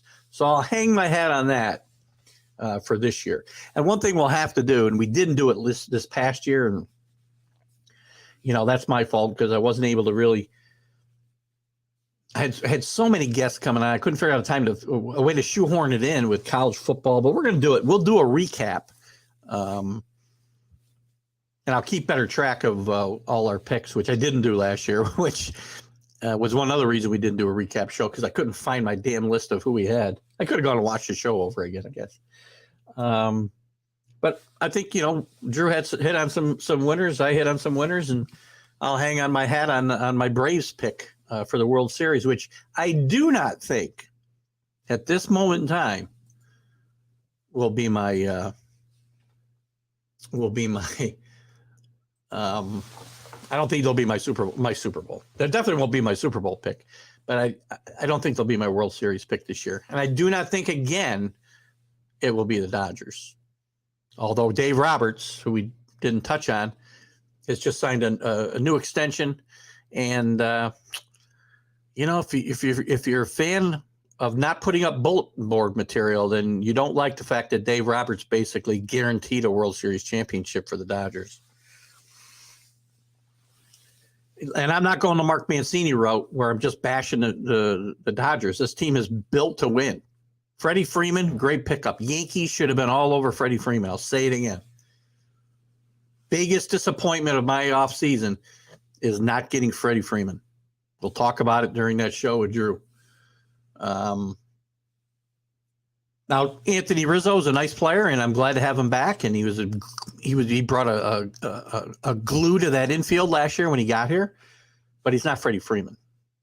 And I think the Yankees will rue the day they didn't spend the money. They need to spend money like they're the New York Yankees and not the Kansas City Royals. Oh, frustrating, right? Anyway, Drew, glad you could make it in here at the end. We did talk a little about Drew. We got 3 minutes. What I got up here? I got to make sure I don't go over 2 hours. So I got 2 minutes, and I'm going to start to wrap it up. If you got something you want to comment on quickly, we can put it up. Otherwise, I'm going to start to wrap it up. Guys, great show today. Thanks to Jim Biringer for coming in. Way too many early injuries could affect final standings. Getting off to good start's important. Absolutely agree, Drew. The shortened spring training is going to have a huge impact on this season, especially the early part of it. Expanding the rosters will probably help, but teams do need to get off to a good start, and it's going to be a lot of fun. Another thing for us to dissect when we do have our show. So thanks again to Jim Biringer for coming in and updating us on the world of hockey. We hadn't had him in a few weeks. Hope to have Mark Mancini back next week. And again, condolences to him and his family. Watch the College Sports Huddle Wednesday, 7 o'clock live here on Facebook and YouTube and Twitter. And also on Roku, 12 noon on Thursday. And we'll be back with our Stream of Consciousness show next Sunday. And Are You Serious with the Mad New Yorker on Friday. Guys, have a great weekend. Rest of the weekend. Keith Engel for TGI Sports Talk right here on Northeast Streaming Sports. Have a great one. Bye-bye.